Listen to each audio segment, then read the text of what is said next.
Welcome back to the channel, guys. I'm WolfsbaneGaming, and we are back with another video on Shadow of War Blade of Galadriel. This is for review, so if you haven't seen the walkthrough series, there will be a link down in one of this video to the playlist. And if you are liking this content, then please do hit the like button, down the notification button, join Wolfscan by hitting my subscribe. Right, now, let's crack on. So, Blade of Galadriel is the first DLC for Shadow of War. It takes place during the Shadow Wars chapter of the main game's story. You play as Eltariel, the assassin sent into Mordor by Galadriel. She holds the Light of Galadriel, which is the source of most of her power. She wields the new ring crafted by Celebrimbor at the beginning of the main story. Your whole point of existence is to wipe Mordor of all the Nazgul, or the Nine, as some Lord of the Rings people know them as.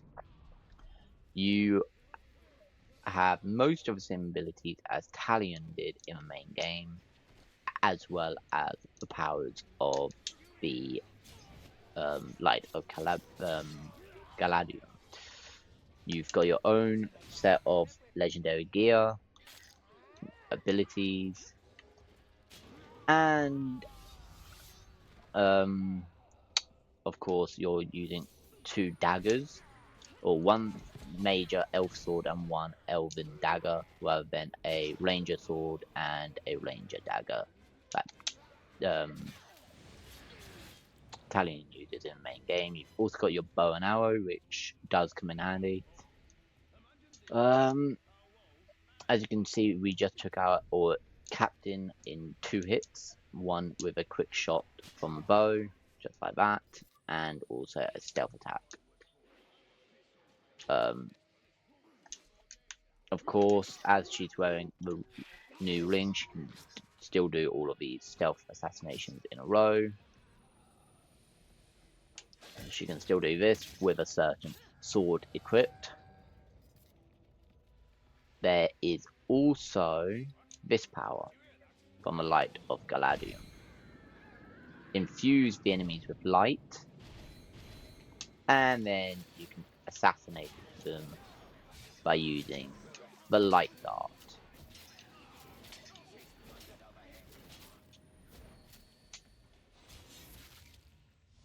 So that's basically all the new stuff in this DLC pack. There is obviously the new story. I'm not gonna show that.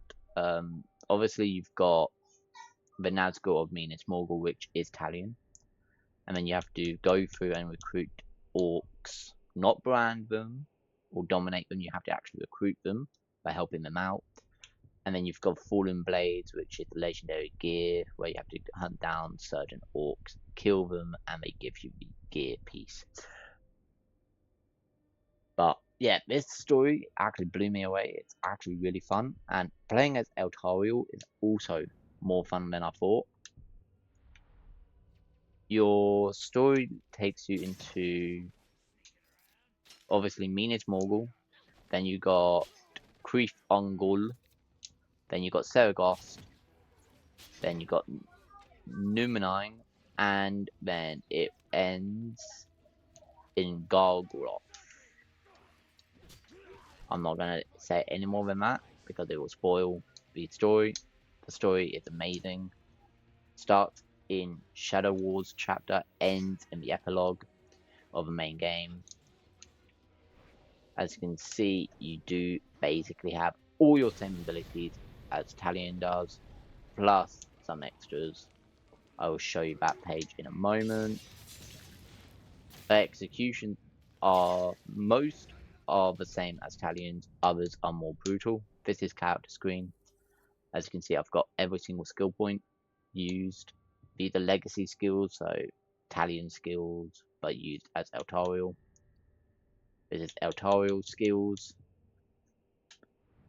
and this is her inventory screen. She only has these gems she can use. No point upgrading them. all legendary gear.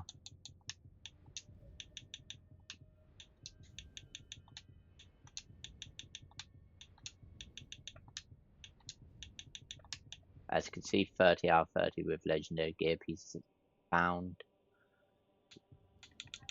This has been a 100% walkthrough series of the DLC. I've got all the achievements. It's been extremely fun, and now the game is complete. Well, this DLC is complete. I'm going to give this DLC an 8.5 out of 10. Could have been more, like, could have gone up to a 9 out of 10 if the story was a little bit longer. But an 8.5 for the first DLC, not too bad. Really enjoyed it, and hopefully you did too. If you did, hit the like button, turn the notification bell, join WolfbaneGame by hitting that subscribe, and I'll see you in the next one. WolfsbaneGaming, signing off.